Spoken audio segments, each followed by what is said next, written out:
জীবনে চলার পথে প্রকৃত মনের মানুষের সাক্ষাৎ ক্ষণিকের জন্যই ঘটে, কিন্তু আত্মকেন্দ্রিক মনের ভুলে সেই মানুষকে প্রত্যাখ্যান করলে ভবিষ্যৎ হয়তো অনিশ্চিত হয়ে পড়ে।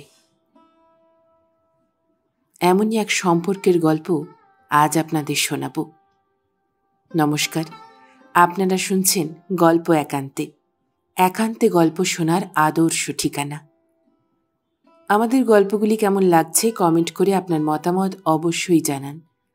ভালো লাগলে একটি লাইক আর সকল পরিচিত জনের মধ্যে শেয়ার অবশ্যই করবেন। গল্প একান্তে চ্যানেলটি সাবস্ক্রাইব করে বেল আইকন ক্লিক করে অল নোটিফিকেশন অন করে রাখুন, যাতে নতুন গল্প এলেই ঝট করে শুনে ফেলতে পারেন। শুনে নিন লেখক শ্রী নারায়ণচন্দ্র ভট্টাচার্যের কলমে গল্প বৈরাগী।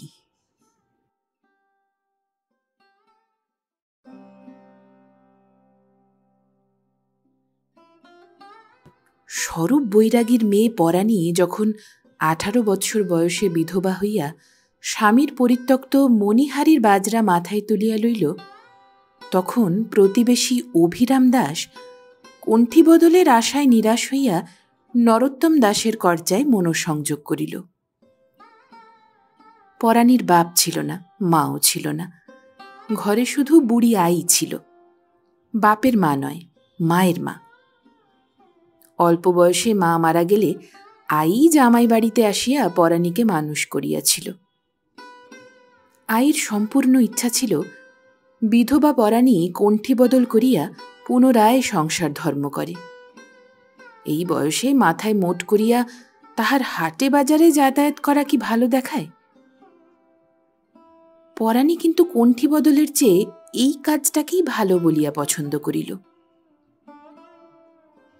পরাণীর স্বামী চিন্তামণি বৈরাগী ঘর জামাই হইয়াছিল। সে জাতি ব্যবসায় ভিক্ষা ত্যাগ করিয়া জীবিকার জন্য মণিহারি জিনিসের ফেরি করিয়া বেড়াইত। চিন্তামণির মৃত্যুর পর পরাণী স্বামীর বৃত্তি গ্রহণ করিল। আই কিন্তু ইহাতে বড় গোল বাঁধাইল।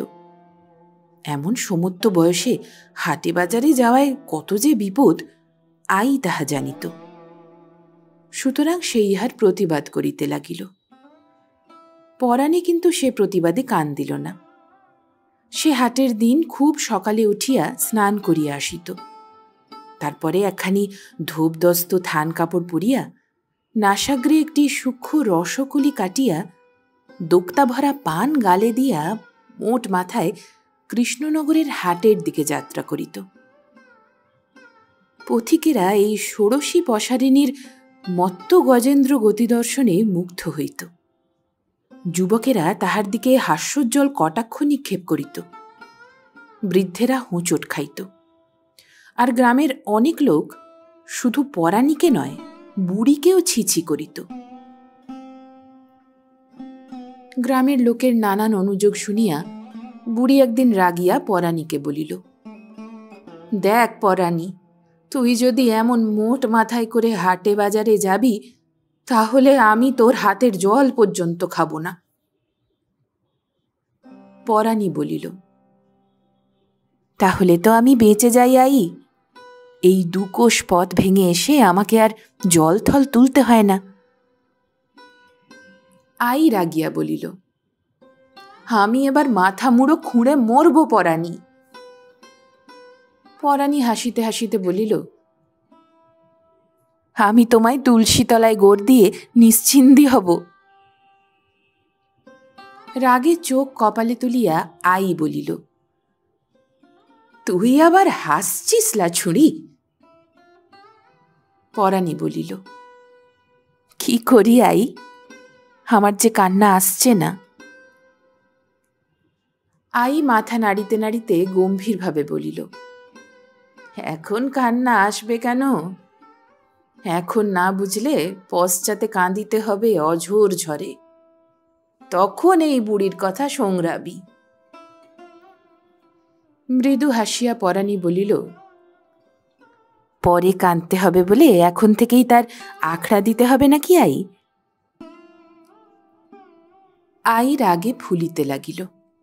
কোনো উত্তর করিতে পারিল না, শুধু কঠোর দৃষ্টিতে পরাণীর মুখের দিকে চাহিয়া রহিল। আইর রাগের বৃদ্ধি দেখিয়া পরাণী হাস্য সংবরণ করিল, বলিল, তাহলে তুমি কি করতে বলো? আই কোনো উত্তর দিল না, রাগে গুম হইয়া রহিল। পরাণী বলিল, তাহলে কি তুমি উপোস দিয়ে শুকিয়ে মরতে বলো? আরে উপোস দিতে যাবি কেন লা?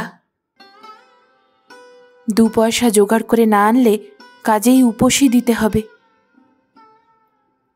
উপোস অমনি সবাই দিচ্ছে, জীব দিয়েছেন যিনি, আহারও দেবেন তিনি। তিনি তো আর মুখে তুলে দিয়ে যাবেন না, চেষ্টা করে আনতে হবে তো। তা বলে হাটে বাজারে গিয়ে? না, ঘরে বসে থাকলে মুখ গুঁজে দিয়ে যাবে। তাই এতেও লোকে মুখে নুড়ো গুঁজে দিচ্ছে। পরাণী এবার রাগিয়া ভ্রু কুঞ্চিত করিয়া বলিল, কেন দেবে? আমি কার পাকা ধানে মই দিয়েছি? নিজের গতর খাটিয়ে খাবো, তাতে লোকের কি? পরাণীর রাগ দেখিয়া আই একটু নরম হইল, ধীর কোমল স্বরে বলিল, পোড়া লোকের স্বভাবই ওই পরাণী, শুধু ছুতো খুঁজে বেড়ায় রে। পরাণী কহিল, আমি এমন ছুতোর কাজ কি করেছি? করবি আবার কি? তবে এই বয়স নিয়ে কি ভালো হাটে বাজারে যাওয়া? আমি তো হাটে বয়স বিক্রি করতে যাই না, জিনিস বিক্রি করতে যাই। যে জন্যেই হোক যাস তো। তুই বুঝে দেখ না, এতে 5 জনে 5 রকম কথা বলতে পারে কিনা। পরাণী একটু চুপ করিয়া থাকিয়া অভিমান ক্ষুব্ধ কণ্ঠে বলিল, বেশ, কাল থেকে যদি হাটে যাই তবে আমার নাম পরাণীই নয়। ঘরে পড়ে উপোস দিয়ে মলেই যদি সকলের মনোবাঞ্ছা পূর্ণ হয় তবে তাই করব। আই ব্যগ্রভাবে বলিল, ও আবার কি কথা পরাণী, বালাই 60। পরাণী রাগে গুম হইয়া রহিল। আই আবার বলিল, নিজের গুঁ ছেড়ে দে, আমার কথা শোন। তোমার আর কি কথা, সাঙ্গা তো? সাঙ্গা কেন, কণ্ঠী বদল আমাদের জাতে তো আছে। পরাণী বলিল, সে যারা ভেগধারী বষ্টম তাদের ঘরে আছে, আমি জাত বষ্টমের মেয়ে। আই শ্লেষের স্বরে বলিল, আরে আমার জাত রে, জাত নিয়ে কি তুই ধুয়ে খাবি? উষ্ণ স্বরে পরাণী বলিল, জাত নিয়ে ধুয়ে খাবো না তো কি বাপ ঠাকুরদার মুখে কালি দেব? আই বলিল, না, হাটে গিয়ে নিজের মুখে বেশ করে চুন কালি মাখবি। আমার তো মরণ নাই, তাই বসে বসে এইসব দেখতে হচ্ছে। পরাণী কোনো উত্তর করিল না। আই উঠিয়া পেরেকে ঝুলানো জপের ঝুড়ি পাড়িতে পাড়িতে বলিল, আমার কথা শোন পরাণী, আজও অভিরাম এসেছিল, হাতে লক্ষ্মী পায়ে ঠেলিস নে মা। পরাণী এবার বুঝিতে পারিল আইর প্রকৃত উদ্দেশ্যটা কি। সেই সঙ্গে ইহাও বুঝিল অভিরামই এই সকল যুক্তির মূল। সেই আসিয়া আইকে উত্তেজিত করিয়া দিয়াছে। তাহার মুখ বন্ধ করিতে না পারিলে আইর তাড়না হইতে নিষ্কৃতি পাওয়া যাইবে না।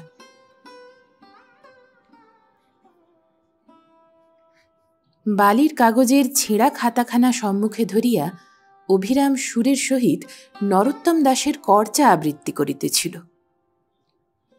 রাম নাম বিনে রে গোবিন্দ নাম বিনে, বিফলে মনুষ্য জন্ম যায় দিনে দিনে, যায় রে মনুষ্য জন্ম গেল রে বহিয়ে, কি করো পামর মন কৃষ্ণ না ভজিয়ে, কৃষ্ণ ভজ কৃষ্ণ জপ কৃষ্ণ করো সার, কৃষ্ণ বিনে সংসারে গতি নাহি আর, কৃষ্ণ ভোজে বারতরে সংসারে আইনু, মিছা মায়ায় বদ্ধ হয়ে বৃক্ষ সম হইনু।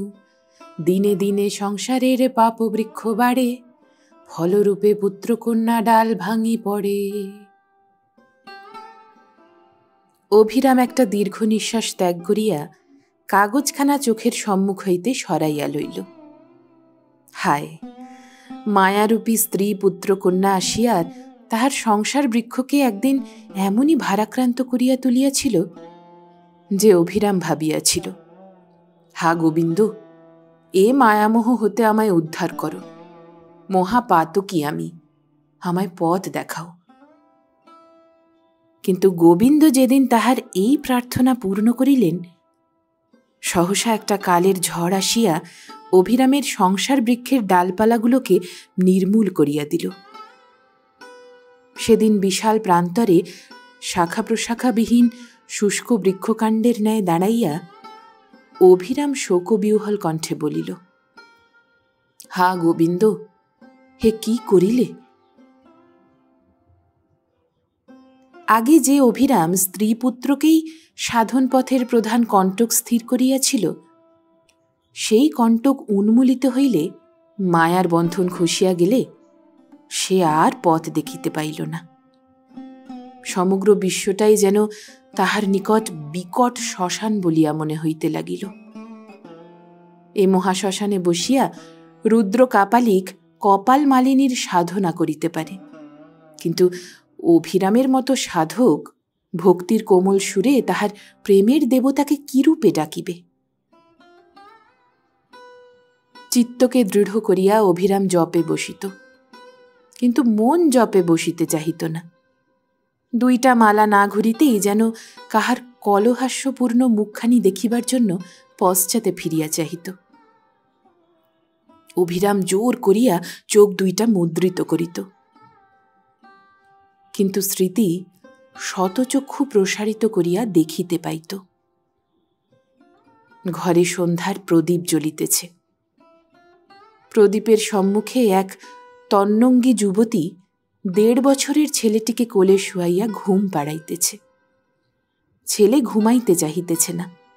মা তাহাকে জোরে কোলে চাপিয়া ধরিয়া তাহার মাথায় মৃদু চাপড়াইতে চাপড়াইতে, হাঁটু নাচাইতে নাচাইতে ঘুম পাড়ানোর সুরে বলিতেছে, আয় রে আয়, আমার সোনার জাদু, ঘুম আয়। ছেলে মাথা নাড়িয়া উঠিবার চেষ্টা করিতেছে।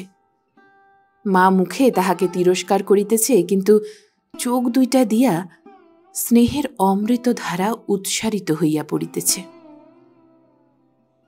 ছেলের অর্ধস্ফুট কণ্ঠ শোনা যাইতেছে, বাবা।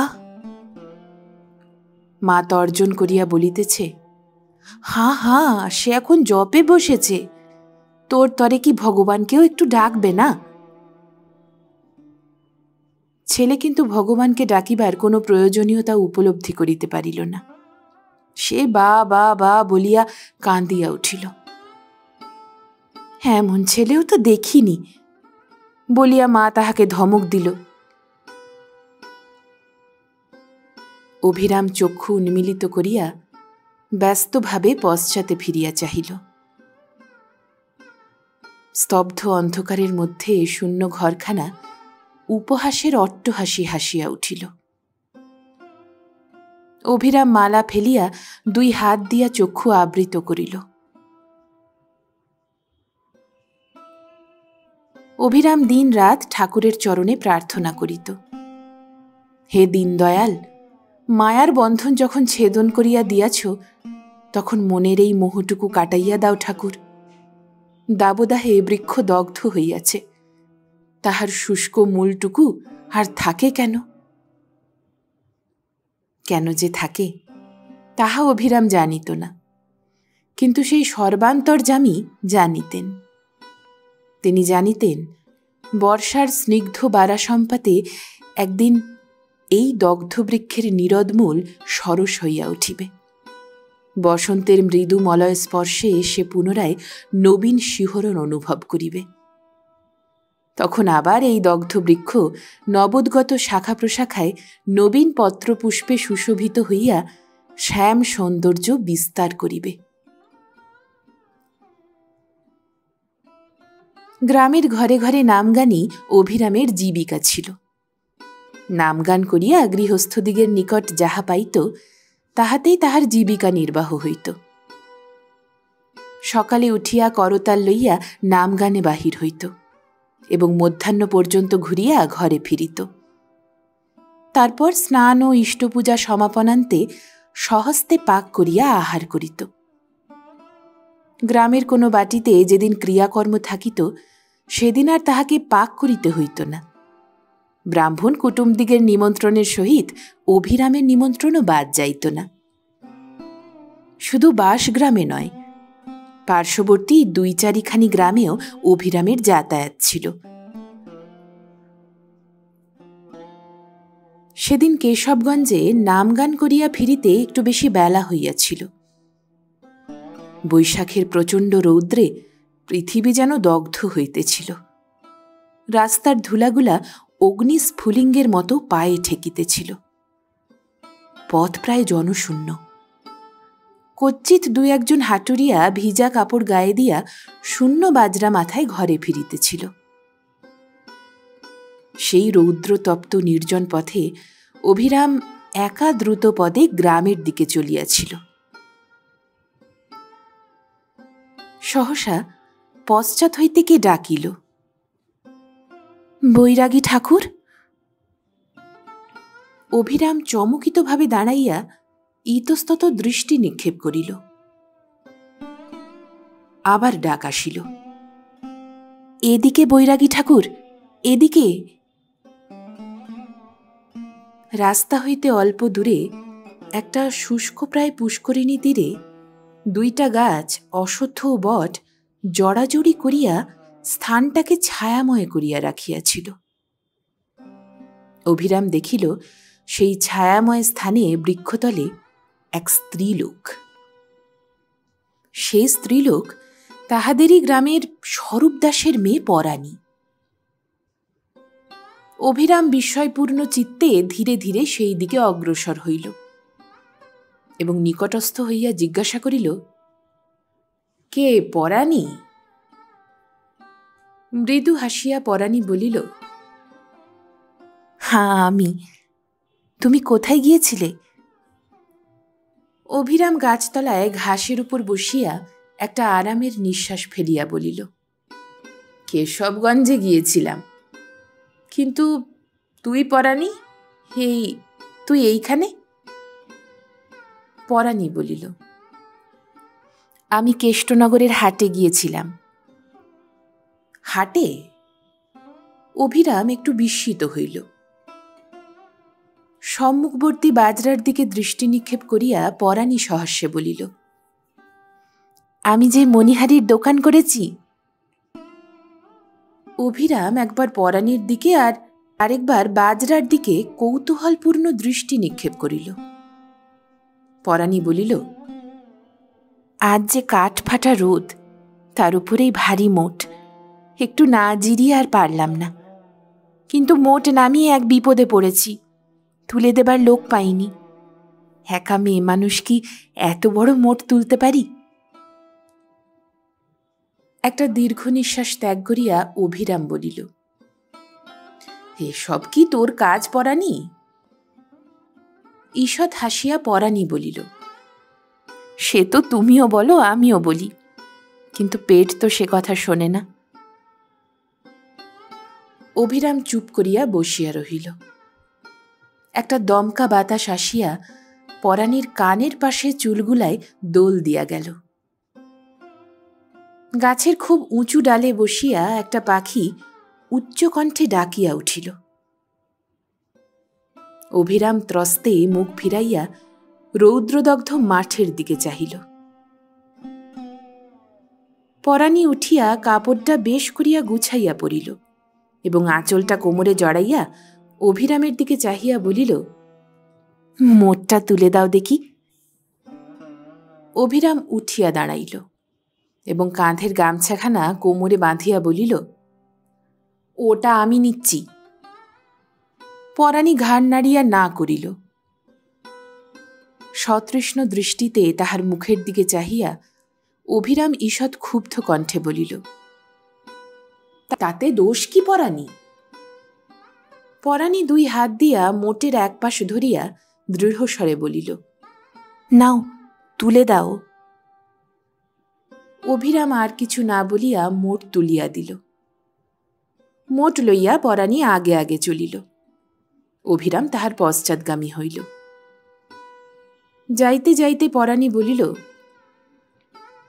আমার সঙ্গে তোমাকে আস্তে আস্তে যেতে হচ্ছে, কিন্তু রাস্তায় জনপ্রাণী নাই, আমার একা যেতে কেমন ভয় করে। অভিরাম কোনো উত্তর না দিয়া নিঃশব্দে রহিল। আরো কিছু দূর গিয়া পরাণী বলিল,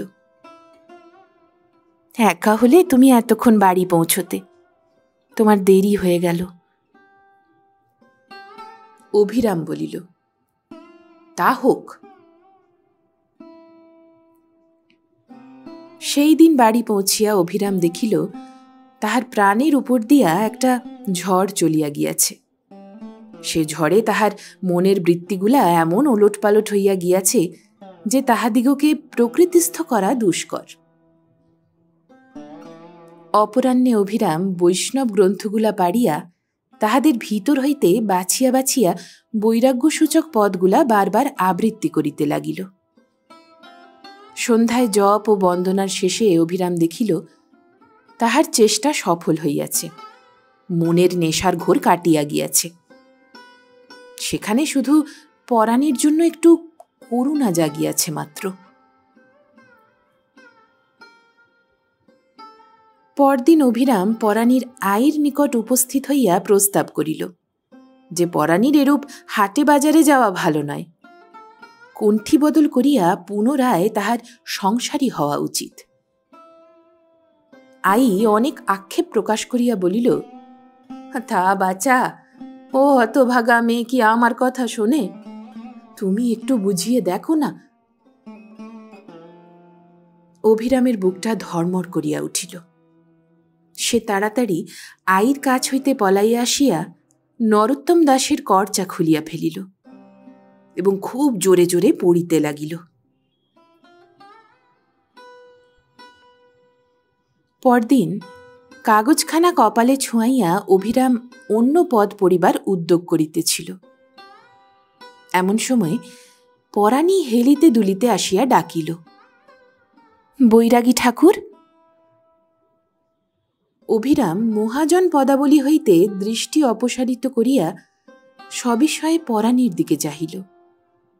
পরাণী আবদারের সুরে বলিল, আমাকে নাম শোনাবে বৈরাগী ঠাকুর? পরাণী অভিরামের সম্মুখে একটু দূরে থপ করিয়া বসিয়া পড়িল। অভিরাম হতবুদ্ধি হইয়া শুধু বিস্ময়ে স্তব্ধ নেত্রে তাহার দিকে চাহিয়া রহিল। পরাণী সহাস্যে অথচ তীব্র স্বরে জিজ্ঞাসা করিল, কি দেখছ? দৃষ্টি নত করিয়া অভিরাম ক্ষুব্ধ কণ্ঠে বলিল, আমার সঙ্গে এ বিদ্রূপ কেন পরাণী? পরাণী বলিল, নাম শুনতে চাওয়া কি বিদ্রূপ? সত্যই কি তুমি সেই জন্য এসেছ? তবে কি তোমার সঙ্গে কণ্ঠী বদল করতে এসেছি? অভিরাম শিহরিয়া উঠিল।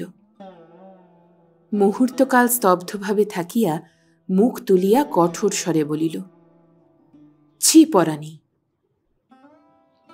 পরাণী কিন্তু এ তিরস্কারে কিছুমাত্র সংকুচিত হইল না। সে হাসিতে হাসিতে বলিল, ছি কেন বৈরাগী ঠাকুর, তোমারও তো কণ্ঠী বদল দরকার হয়ে পড়েছে। অভিরাম বিরক্তিপূর্ণ দৃষ্টিতে পরাণীর মুখের দিকে চাহিয়া রহিল। কি দেখছ? আমার রূপ? অভিরাম একটা নিঃশ্বাস ফেলিয়া বলিল, এ রূপ আর কদিনের জন্য পরাণী? সহাস্যে পরাণী বলিল, যে কদিন থাকে। অভিরাম বলিল, বড় বেশি দিন থাকে না, 2 দিন মাত্র। তারপর কি মাটির দেহ মাটি হবে না? পরাণী হাসিয়া উঠিল। অভিরাম ঘাড় নিচু করিয়া বসিয়া রহিল। একটু পরে পরাণী পুঁথিগুলার দিকে অঙ্গুলি নির্দেশ করিয়া জিজ্ঞাসা করিল, এগুলা তোমার বৈরাগ্যের দপ্তর নাকি? এসব মহাজন পদাবলী। তাতে কি লিখছে? মেয়ে মানুষগুলাই যত আপদ, পায়ের বেড়ি, পথের কাঁটা, আর পুরুষগুলো সব সাধু সন্ন্যাসী না? অভিরাম ভ্রু কুঞ্চিত করিল। পরাণী বলিল, একটু শোনাও না। ওসব তোমার ভালো লাগবে না। তোমার ভালো লাগে? ভালো লাগে বলেই তো পড়ি। শুধু পড়ো, টিয়ে পাখির মতো? অভিরাম তীক্ষ্ণ দৃষ্টিতে পরাণীর মুখের দিকে চাহিল। পরাণী বলে কি? এ তো পরিহাসের কথা নয়, এ যে অন্তরের কথা, অনেক উচ্চশিক্ষার কথা। সত্যই তো শুধু টিয়া পাখির মতো আবৃত্তি করিয়া কি হইবে? সে যে আজীবন এই সকল উপদেশ আবৃত্তি করিয়া আসিতেছে, আবৃত্তি করিয়া লোককে শুনাইয়া আসিতেছে, কিন্তু ফলে কি হইয়াছে? কিচ্ছু হয় নাই। প্রথমে এই সকল মহাজন বাক্যকে যেরূপ জীবিকার সহায় রূপে আবৃত্তি করিতে শিখিয়াছিল, এখনো ঠিক তাহাই আছে। এই সকল উপদেশের একটি অক্ষরও তাহার হৃদয়ে অঙ্কিত হয় নাই, ইহার একটি আদেশও সে পালন করে নাই। একটা মর্মন্তুদ যাতনায় অভিরামের বুকটা যেন ভাঙিয়া আসিল। তাহার চোখ ফাটিয়া জল আসিতে লাগিল। পরাণী জিজ্ঞাসা করিল, কি ভাবছ বৈরাগী ঠাকুর? অভিরাম অশ্রুকাতর দৃষ্টি তুলিয়া পরাণীর মুখের দিকে চাহিল। সবিস্ময়ে দেখিল, পরাণীর মুখে আর হাসি নাই। তাহার হাস্যচঞ্চল মুখমণ্ডলে এক অপূর্ব গাম্ভীর্য বিরাজ করিতেছে। চঞ্চল দৃষ্টির মধ্যে তিরস্কারের ভীষণ তীব্রতা ফুটিয়া উঠিয়াছে। কাতর স্বরে অভিরাম বলিল, আমায় মাপ করো পরাণী, আমি ঘোর পাতকী। পরাণী আবার হাসিয়া উঠিল। হাসিতে হাসিতে বলিল, ছি বৈরাগী ঠাকুর, কেঁদে ফেললে যে। অভিরাম কোঁচার খুঁটে চোখ মুছিতে মুছিতে অশ্রুরুদ্ধ কণ্ঠে বলিল, আমি অতি হতভাগ্য পরাণী, আমার উদ্ধার নাই। পরাণী একটু তীব্র স্বরে বলিল, তোমার উদ্ধার আছে কি না সে কথা তোমার উদ্ধারকর্তাই জানেন। তবে কণ্ঠী বদলের যদি ইচ্ছা হয় আমার কাছে যেও, আইকে মিছে জ্বালিও না। পরাণী উঠিয়া ধীর গম্ভীর পদক্ষেপে চলিয়া গেল। অভিরাম স্তব্ধভাবে বসিয়া রহিল। দিবার আলোক নিবিয়া আসিল। সন্ধ্যার অন্ধকারে গৃহ প্রাঙ্গণ আচ্ছন্ন হইল। উঠানের আম গাছে বসিয়া একটা পেঁচা চিৎকার করিয়া উঠিল। অভিরাম চমকিত হইয়া একটা গভীর দীর্ঘ নিঃশ্বাস ত্যাগ করিল। আকুল কণ্ঠে বলিয়া উঠিল, আমার কি হবে গোবিন্দ? অভিরামের মুখ বন্ধ করিয়া পরাণী যে শুধু নিশ্চিন্ত হইল তাহা নহে, মনের ভিতর বেশ একটু গর্ব অনুভব করিল। তাহার এমন একটা ঐশ্বর্য আছে, যাহাতে অনেকেই ভিক্ষাপাত্র হস্তে দ্বারস্থ হইয়া তাহার কৃপা ভিক্ষা করে, তাহার রূপ যৌবনের পদে আপনার সর্বস্ব ঢালিয়া দিবার জন্য লালায়িত হয়। কিন্তু হৃদয়ের অসামান্য দৃঢ়তার প্রভাবে সে লোকের সেই সকাতর প্রার্থনায় উপেক্ষা প্রদর্শন করিতে পারে। দাতার অযাচিত সর্বস্ব দানকেও অকাতরে ফিরাইয়া দিতে কুণ্ঠিত হয় না। এমনই তাহার হৃদয় বল, এতই তাহার চিত্তের দৃঢ়তা। চিত্তের এই কঠোর দৃঢ়তায় অধিকতর উৎফুল্ল হইয়া লোকের নিন্দা গ্লানিতে সম্পূর্ণ উপেক্ষা প্রদর্শন করিয়া পরাণী পুনরায় মোট মাথায় হাটে বাজারে যাতায়াত করিতে লাগিল। আই হতাশ চিত্তে পরাণীর ভবিষ্যৎ চিন্তা করিতে করিতে হরিনামে মনোসংযোগ করিল। আই কিন্তু বিধাতার নিকট মৌয়সী পাট্টা লইয়া সংসারে আসে নাই, আর সকলের ন্যায় সেও মেয়াদি দলিল লিখিয়া দিয়া আসিয়াছিল। সুতরাং পরাণী একদিন হাট হইতে ফিরিয়া দেখিল আইর দলিলের নির্দিষ্ট মেয়াদ শেষ হইয়া আসিয়াছে এবং তাহারই নোটিশ দিবার জন্য জ্বর ও অতিসার নামক 2 পেয়াদা উপস্থিত হইয়াছে। পরাণী বড় বিমর্ষ হইয়া পড়িল। সে ঔষধ খাইবার জন্য আইকে অনেক অনুরোধ করিল। আই কিন্তু তুলসীতলার মাটি আর গঙ্গাজল ছাড়া অন্য ঔষধ খাইতে চাহিল না। পরাণী হাট বাজার বন্ধ করিয়া আইর সেবা করিতে লাগিল। তারপর আই যখন অন্তরে তাহার চিন্তা ও মুখে হরিনাম উচ্চারণ করিতে করিতে ইহলোকের চিন্তায় অতীত স্থানে চলিয়া গেল, তখন পরাণী যেন সংসার শূন্য দেখিল। সে উঠানের ধুলায় পড়িয়া চিৎকার করিয়া কাঁদিতে লাগিল। অভিরাম ও অন্যান্য স্বজাতীয়গণ আসিয়া বৃদ্ধার অন্ত্যেষ্টিক্রিয়া সম্পন্ন করিল। আইর পরলোকগত আত্মার তৃপ্তির জন্য পরাণী 10 টাকা খরচ করিয়া বৈষ্ণব ভোজন করাইল। দধি চিপিটক সংযোগে স্ফীতধর বৈষ্ণববৃন্দ পরাণীর ধর্মনিষ্ঠার প্রশংসা করিতে করিতে প্রস্থান করিল। পরাণী শূন্য গৃহে বসিয়া আপনার অসহায় অবস্থা স্মরণে ব্যাকুল হইয়া উঠিল। তাহার একবার ইচ্ছা হইল অভিরামের নিকট সাহায্য প্রার্থনা করে, কিন্তু ছি, একদিন যে তাহারই দ্বারে ভিক্ষুক হইয়া দাঁড়াইয়াছিল এবং গর্বের সহিত যাহাকে দ্বার প্রান্ত হইতে ফিরাইয়া দিয়াছে, তাহারই নিকট আজ ভিক্ষা চাহিবে? পরাণী ভাবিল, অসহায়ের সহায় ভগবান। ভগবানকে ছাড়িয়া সে কেন মানুষের নিকট সাহায্য প্রার্থনা করিবে? পরাণী ভগবানের উপরেই নির্ভর করিয়া চিত্তে দৃঢ়তা আনিল এবং পুনরায় মোট মাথায় হাটে যাতায়াত করিতে লাগিল। ভগবানের উপর নির্ভর করিলেও পরাণী কিন্তু পূর্বের মতো কেনা বেচা করিতে পারিল না। খরিদ্দার জিনিসের দর করিতে করিতে মুখের দিকে চাহিলেই পরাণী যেন লজ্জায় মরিয়া যাইত। কেহ হাসিয়া কথা কহিলে সে সংকুচিত হইয়া পড়িত। জিনিসের মূল্যাধিক্যের জন্য কেহ তাহার বয়সের প্রতি ইঙ্গিত করিয়া কথা কহিলে পরাণীর ইচ্ছা হইত সে বাজরা শুদ্ধ জিনিস সেইখানে আছড়াইয়া দিয়া ছুটিয়া পলায়। কিন্তু পলাইলে চলিবে কেন? বাজরা আছড়াইলে খাইবে কি? সুতরাং সেই সাময়িক উত্তেজনা দমন করিয়া সে অসীম ধৈর্য সহকারে দোকানদারিতে মন দিত। বিষাক্ত হইলেও সে আগেকার মতোই নিয়মিত রূপে হাটে যাইত। সস্তা দরে জিনিস কিনিয়া চড়া দরে বেচিবার চেষ্টা করিত। খরিদ্দারের সম্মুখে 5 পয়সার জিনিসকে 3 আনায় কেনা বলিয়া শপথ করিতেও ছাড়িত না।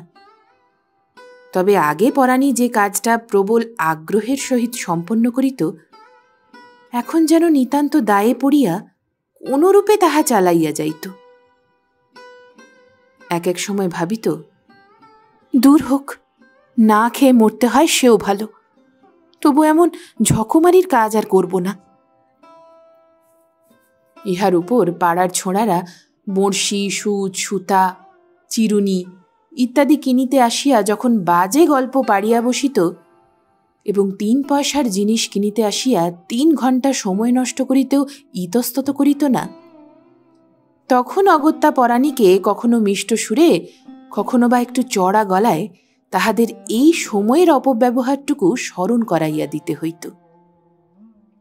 সেই সঙ্গে নিজের ঝকমারির কাজের বোঝাটা ক্রমশ কত ভারী হইয়া উঠিতেছে তাহাও নিজে ভাবিয়া লইত। সকলেই আসিত না শুধু অভিরাম। পরাণী ভাবিত, তার কি আসবার আর মুখ আছে? বেড়াল তপস্বী সেজে পরাণী বৈষ্ণবীর সঙ্গে এসেছে চালাকি করতে, দৈবাত কোনোদিন হাট হইতে ফিরিবার সময় পরাণী একটু ঘুরিয়া অভিরামের বাড়ির দরজায় গিয়া দাঁড়াইত। বাহির হইতে উঁকি দিয়া দেখিত অভিরাম সর্বাঙ্গে গোপীচন্দনের ছাপ পরিয়া তুলসী মঞ্চের সম্মুখে বসিয়া ভক্তিবিহ্বল কণ্ঠে পাঠ করিতেছে। পরাণীর মনে হইত এটা যেন নেহাত ফাঁকা প্রার্থনা নয়, ইহার সঙ্গে যেন তাহার অন্তরের বাস্তব যোগ আছে, এবং সে যোগে অনেকখানি কান্না অভিরামের কণ্ঠা পর্যন্ত ঠেলিয়া উঠিয়াছে।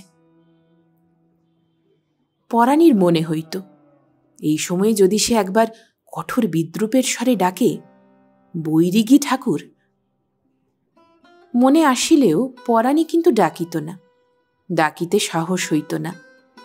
সে ডাকে পাছে অভিরামের এই তন্ময়তাটুকু নষ্ট হইয়া যায়, পাছে সে তেমনি হাউ হাউ করিয়া কাঁদিয়া বলে, আমি ঘোর পাতকী পরাণী, আমি ঘোর পাতকী।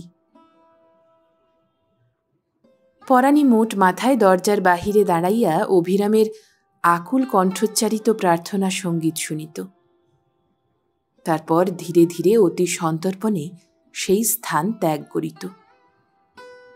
যাইবার সময় জোরে পা ফেলিত না, পদশব্দে যদি অভিরামের ধ্যান ভাঙিয়া যায়, যদি তাহার এই আকুল প্রার্থনার সূক্ষ্ম সুরটুকু প্রার্থিতের কানে গিয়া পৌঁছিতে বিলম্ব হয়।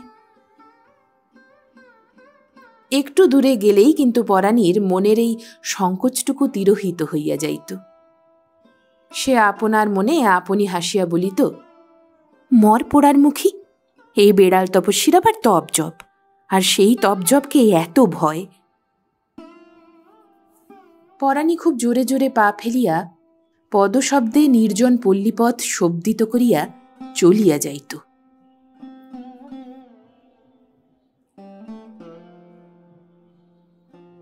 ঝড়ের বেগে গাছটা খুব খানিক্ষণ উলট পালট খাইয়া আবার যেমন স্থির হইয়া দাঁড়ায়, অভিরামও তদ্রূপ মোহের ধাক্কায় খানিকটা লুটোপুটি খাইয়া শেষে বৈরাগ্যের জোরে মনটাকে খাড়া করিয়া লইল।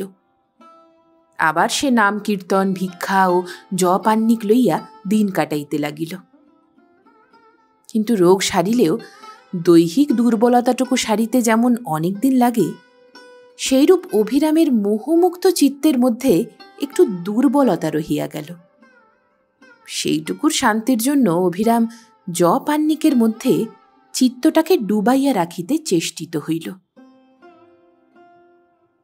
অভিরাম সাধ্যপক্ষে পরাণীর বাড়ির দিকে যাইত না।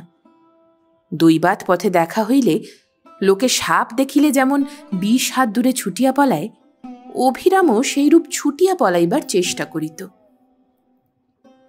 পরাণী কৌতুকের হাসি হাসিয়া পরিহাস তরল কণ্ঠে ডাকিত, বৈরিগী ঠাকুর, ও বৈরিগী ঠাকুর।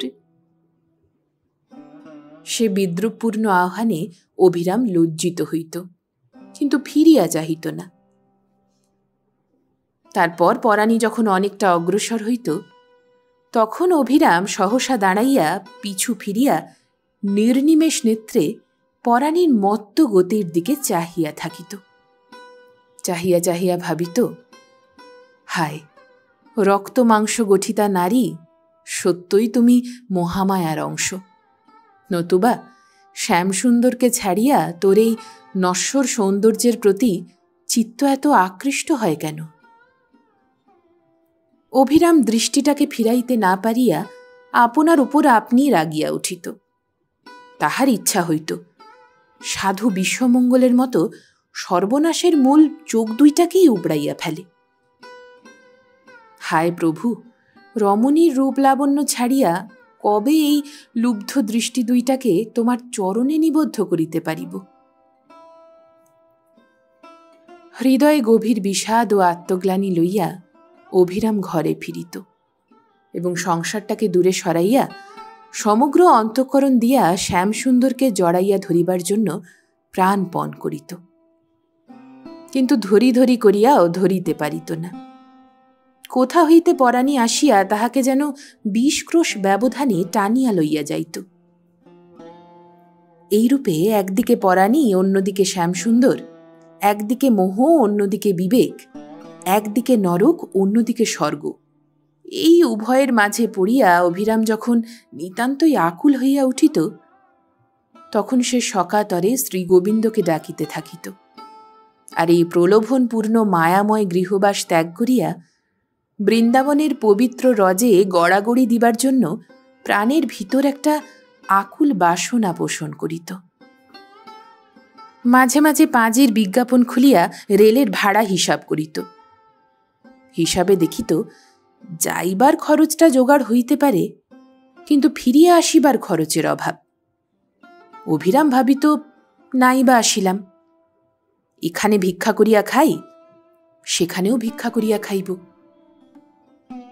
কিন্তু অদৃষ্টে সে সৌভাগ্য কি ঘটিবে কখনো?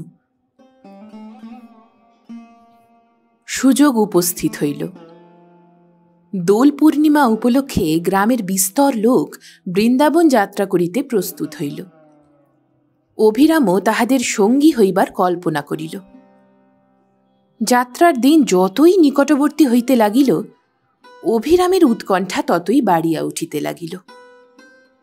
আহা, শ্রী বৃন্দাবন, শ্যামসুন্দরের লীলা নিকেতন, কৃষ্ণপ্রেম বিহ্বলা গোপীদিগের পাদস্পর্শে পবিত্র ব্রজধাম, সেই যমুনা, সেই কেলি কদম্ব, সেই বংশীবট, সেই গিরি গোবর্ধন।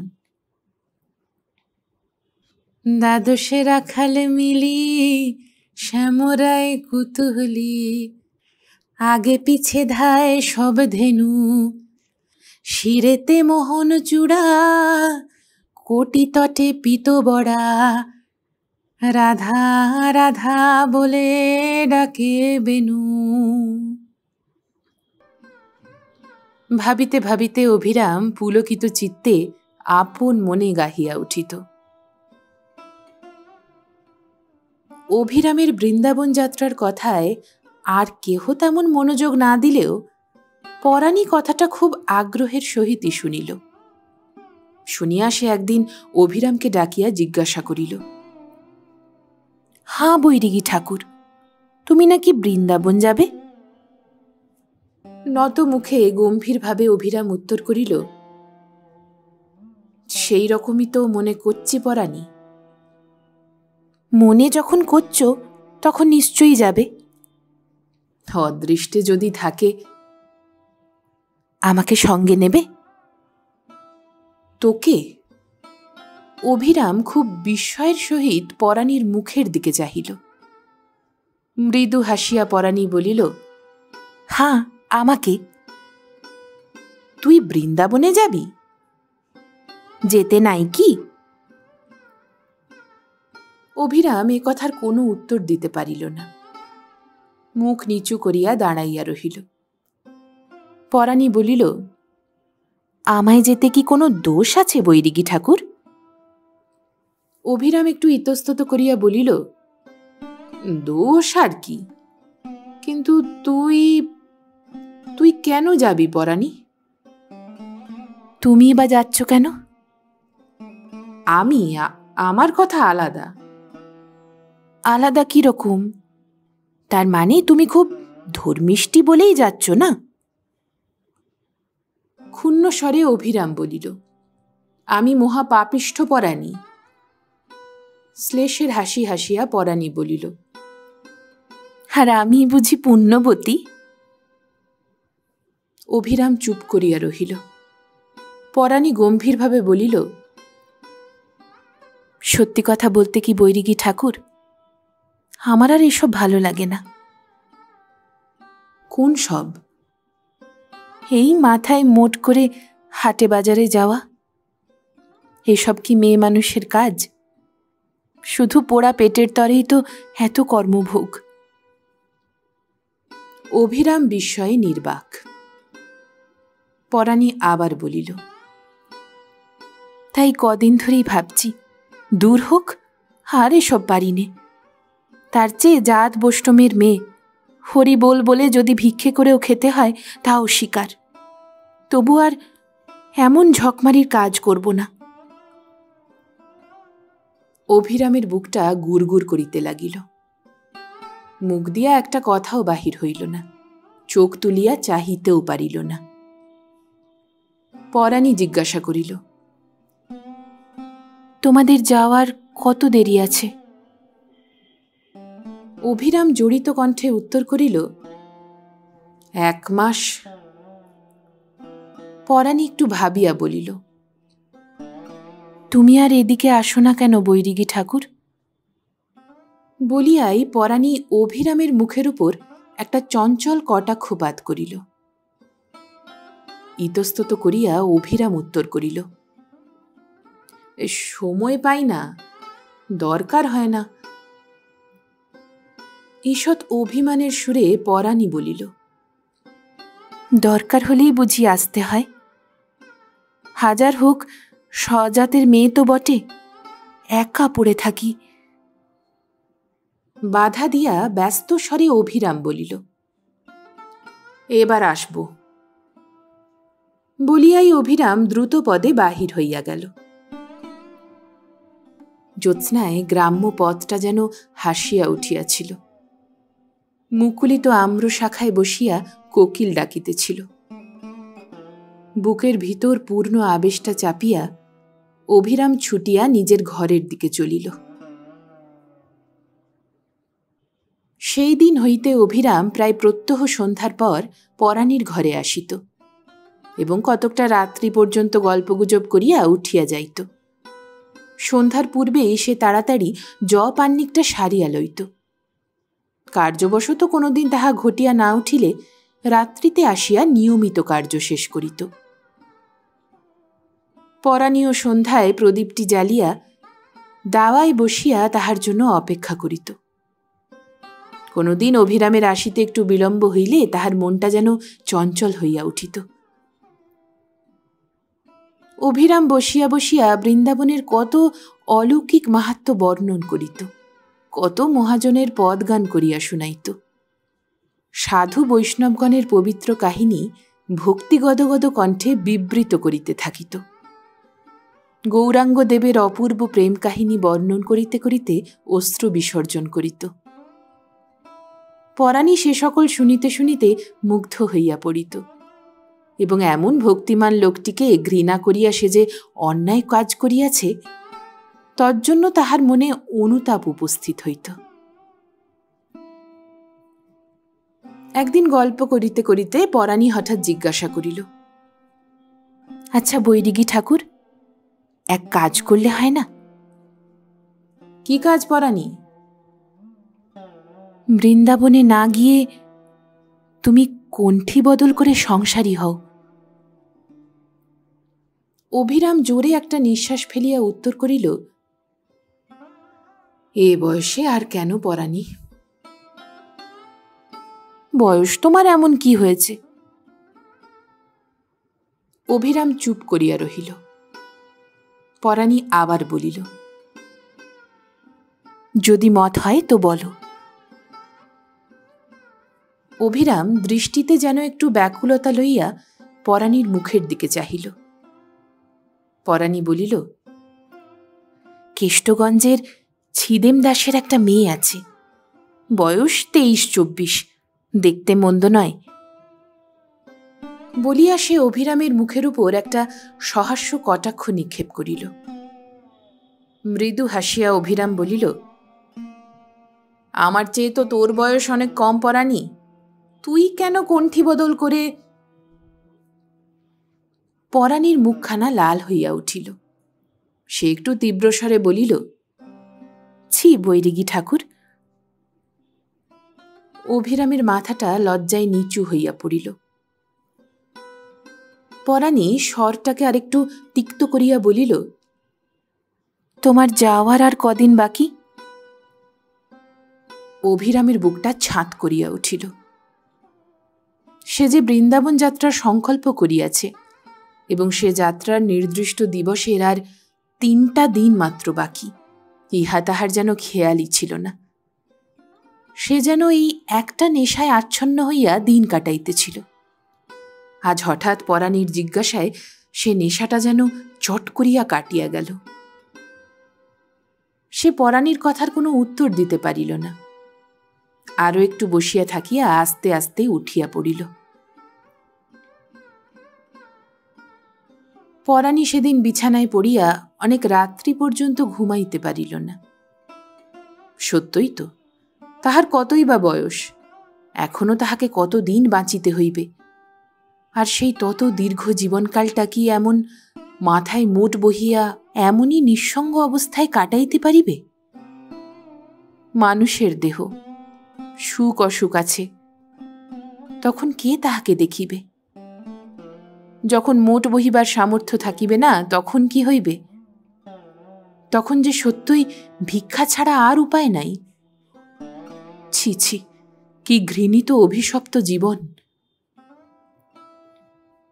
কিন্তু একদিন যাহাকে ঘৃণার সহিত প্রত্যাখ্যান করিয়াছিল এবং এখনো যাহাকে পদে পদে মর্মাহত করিতে ছাড়ে না, তাহারই সঙ্গে কণ্ঠী বদল। কিন্তু অভিরাম কি তাহার কণ্ঠী বদলের অনুপযুক্ত? উপযুক্ত হইলেও সে যে তাহার দ্বারে ভিখারি, তাহার একটু ইঙ্গিতে উঠে বসে।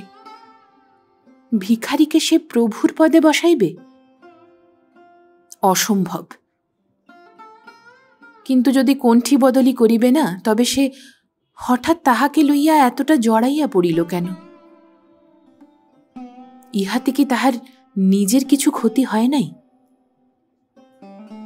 ক্ষতি বোধহয় একটু হইয়াছে, কিন্তু অভিরামের ক্ষতির তুলনায় তাহা কিছুই নয়। সে নিরীহ লোকটিকে যে ক্ষতি সহ্য করিতে হইয়াছে, পরাণী ততটা ক্ষতি মুখ বুজিয়া সহ্য করিতে পারিত কিনা সন্দেহ। ছি ছি, লোকের প্রাণ লইয়া খেলা, কাজটা কি সে ভালো করিয়াছে? আহা, নিরীহ বেচারা! পরাণীর চোখ দুইটা করকর করিতে লাগিল। সে রাত্রিতে অভিরামও নিশ্চিন্তভাবে নিদ্রা যাইতে পারে নাই। পরাণী চলিয়া গেলে সে চৈতন্য মঙ্গল খুলিয়া পড়িতে বসিল। কিন্তু একটা মর্মান্তিক বেদনায় তাহার অন্তরটা তখন এমনই ভরিয়া উঠিয়াছিল যে চৈতন্য মঙ্গলের মধুর উপদেশাবলী তথায় স্থান পাইল না। সে পুঁথি বন্ধ করিয়া উঠিয়া পড়িল এবং কোন কাজে ব্যাপৃত করিয়া মনটাকে স্থির করিবে তাহাই ভাবিতে লাগিল। কিন্তু তেমন কোনো কাজই খুঁজিয়া পাইল না। সেদিন সকল কাজই তাহার নিকট তিক্ত বোধ হইতেছিল। সমগ্র সংসারটা তাহার চক্ষে যেন বিশ্রী হইয়া উঠিয়াছিল। প্রত্যেক কাজের মধ্যে হইতেই যেন একটা তীব্র উপেক্ষা নিদারুণ লাঞ্ছনা ফুটিয়া উঠিয়া তাহার ইন্দ্রিয়গুলাকে অবসন্ন করিয়া দিতেছিল। বেলাও তখন শেষ হইয়া আসিল। অভিরাম স্নান করিয়া আসিয়া সান্ধ্য জপে মনোনিবেশ করিল। জপ বেশি হইল না।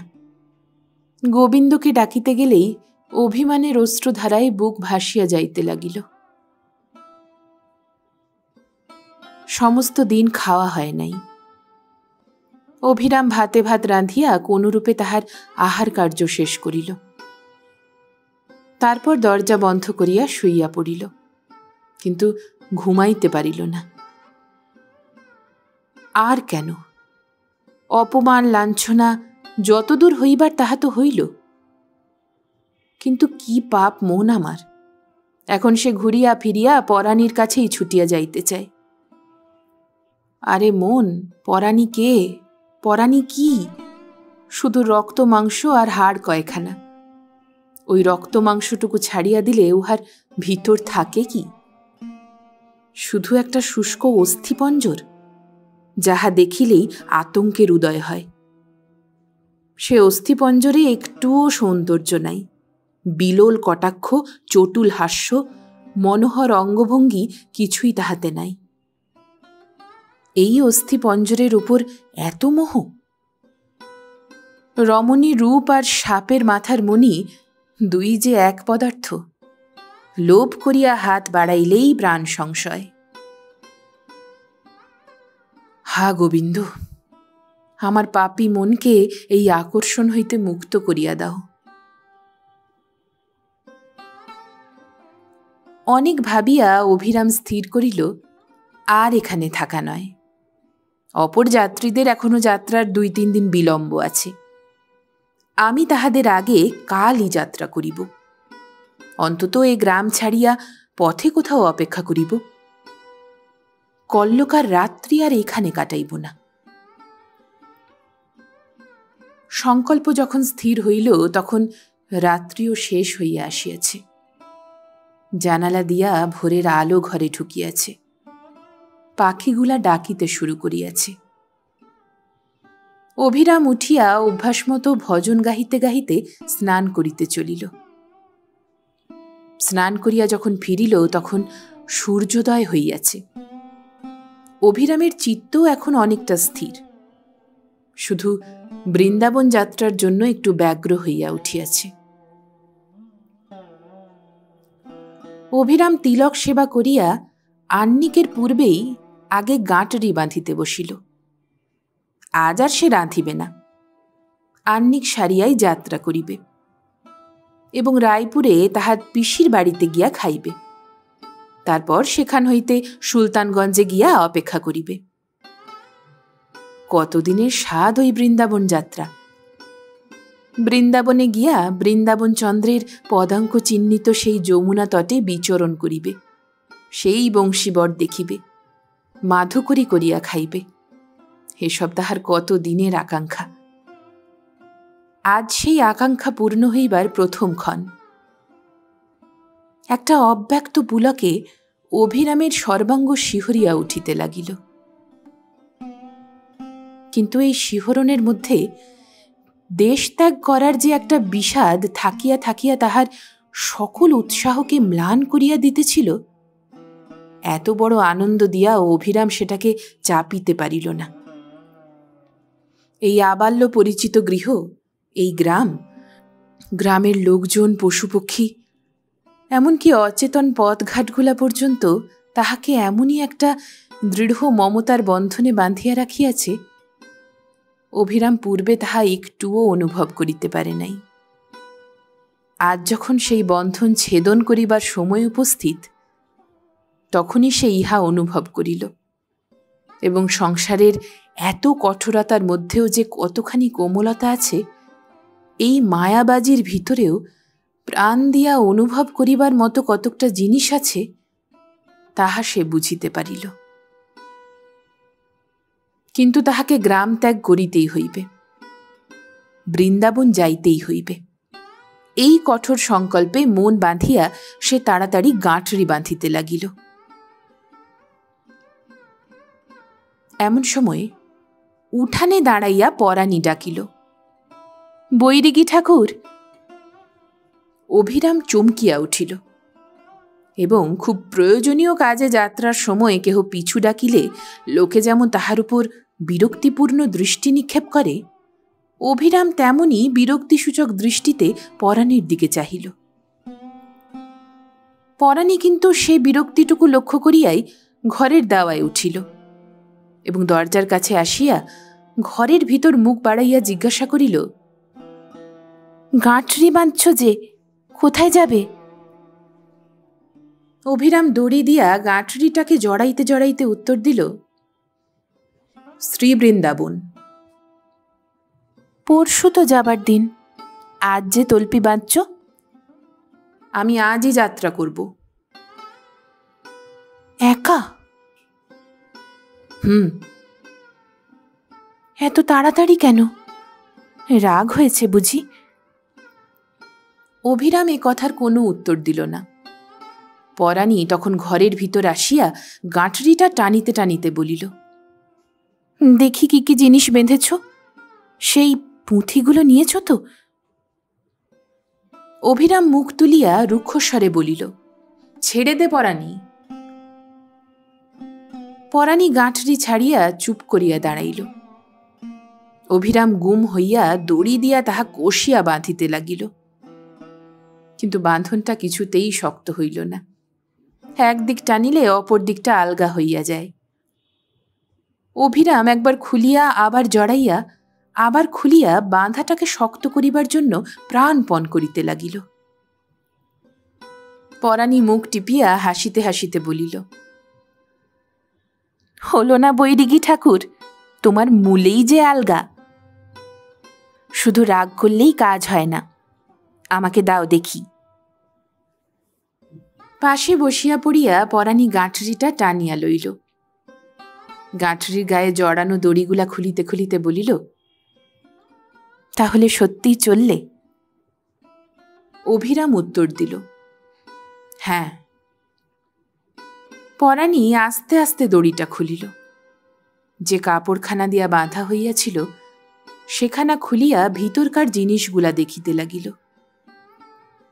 তারপর আস্তে আস্তে এক একটা জিনিস লইয়া সেগুলা যেখানে থাকিত সেইখানে রাখিতে আরম্ভ করিল। অভিরাম বিস্ময়ে নির্বাক হইয়া তাহার কার্যকলাপ দেখিতে লাগিল। পরাণী পুঁথিগুলাকে তাকের উপর তুলিল। পরাণী সমস্ত গুছাইয়া রাখিয়া অভিরামের দিকে ফিরিয়া মৃদু হাস্যের সহিত বলিল, ছি বৈরাগী ঠাকুর, রাগ করে কোথাও যেতে আছে?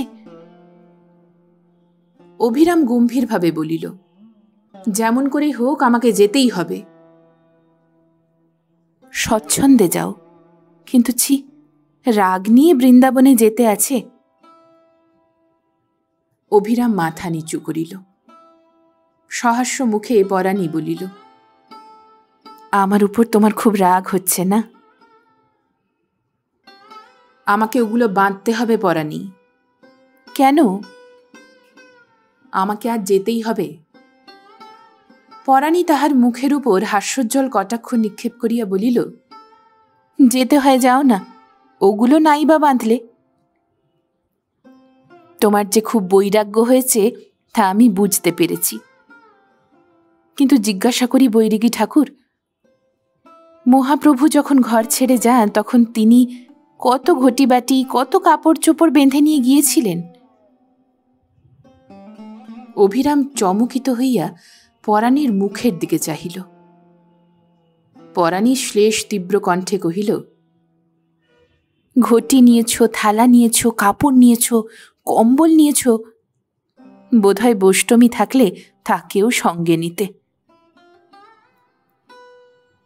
অভিরামের দৃষ্টি বিস্ফারিত হইয়া আসিল। আবেগরুদ্ধ কণ্ঠে বলিয়া উঠিল, তুই কে পরাণী? পরাণী বলিল, আমি যেই হই, কিন্তু জিজ্ঞেস করি বৈরাগী ঠাকুর, বৃন্দাবনে না গেলে সংসারে থাকলে কি গোবিন্দকে পাওয়া যায় না? দীর্ঘ নিঃশ্বাস ত্যাগ করিয়া অভিরাম বলিল, খুব পাওয়া যায়। তবে আমার পাপী মন যে আমার বশে নেই। বৃন্দাবন গেলেই কি বশ হবে মনে করো? কি জানি। শ্লেষ কঠোর স্বরে পরাণী আবার বলিল, এর আর জানা জানি কি? সেখানে গিয়ে পরাণী বৈষ্টমীর মুখখানা ভাববে, নয়তো একটা সেবাদাসী কেড়ে বৃন্দাবনবাস সার্থক করবে। অভিরাম শকাতর দৃষ্টিতে পরাণীর মুখের দিকে চাহিল। পরাণী বলিল, পাপ মন নিয়ে বৃন্দাবনে যাওয়ার চেয়ে ঘরে থেকে মনটাকে বশ করো, তারপর পবিত্র মনে বৃন্দাবনে যাও না। ঘর?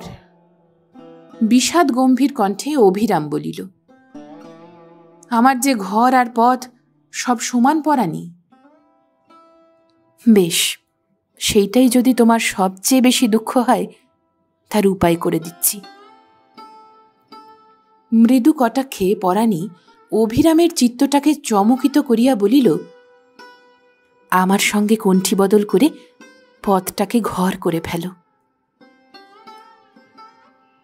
যেন প্রবল বিদ্যুতের আঘাতে অভিরামের সর্বশরীর একবার থরথর করিয়া কাঁপিয়া উঠিল। বৃক্ষের স্পন্দন যেন রুদ্ধ হইয়া আসিল। পরাণী মৃদু হাসিয়া বলিল, ভয় নাই, আমি আর তামাশা করছি না। আমার সঙ্গে কণ্ঠী বদল তোমার অনেক দিনের স্বাদ, এবার আমি তোমার সে স্বাদ পূর্ণ করব। অভিরাম আস্তে আস্তে উঠিয়া দাঁড়াইল।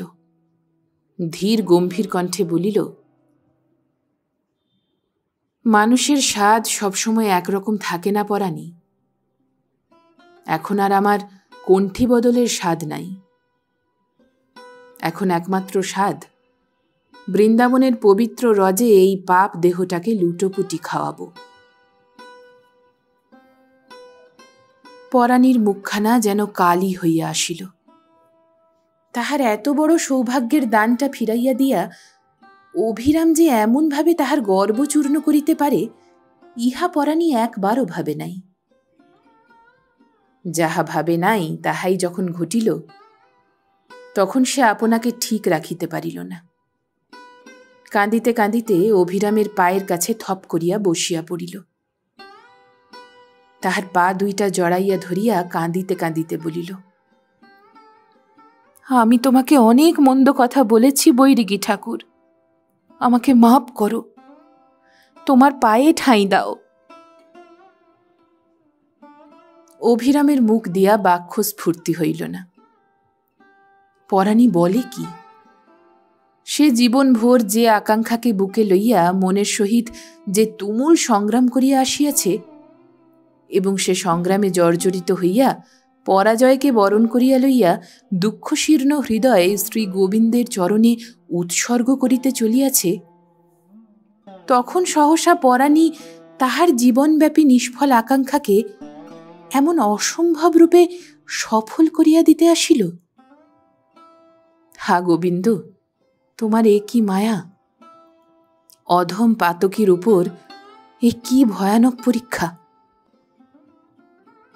পরাণী সহসা পা ছাড়িয়া উঠিয়া দাঁড়াইল। বাষ্পজড়িত উত্তেজিত কণ্ঠে বলিল, তা হবেনি বৈরিগী ঠাকুর, আমাকে ঠাঁই দিতেই হবে। আজ আমি বুঝেছি তুমি ছাড়া আমার আর কেউ নাই। বলো, আমাকে তোমার পায়ে ঠাঁই দেবে? পরাণী কাতরতাপূর্ণ সজল দৃষ্টিতে অভিরামের মুখের দিকে চাহিল। তাহার আকাঙ্ক্ষা চঞ্চল মুখের উপর স্থির দৃষ্টি নিবদ্ধ করিয়া অভিরাম প্রশান্ত কণ্ঠে বলিল, তবে তাই হোক পরাণী, কিন্তু আর কণ্ঠী বদল নয়। তুই গুরু, আমি শিষ্য। আমি বাপ, তুই মেয়ে। তুই মা, আমি ছেলে।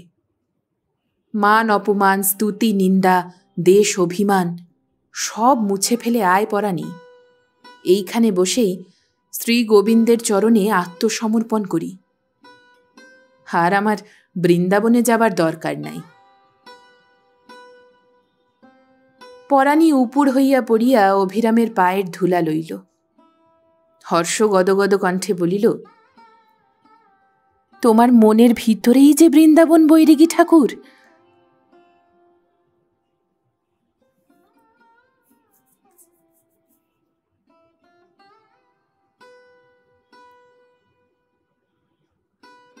আপনারা শুনছিলেন লেখক শ্রী নারায়ণচন্দ্র ভট্টাচার্যের কলমে গল্প বৈরাগী। পরবর্তী গল্পের জন্য শুনতে থাকুন গল্প একান্তে।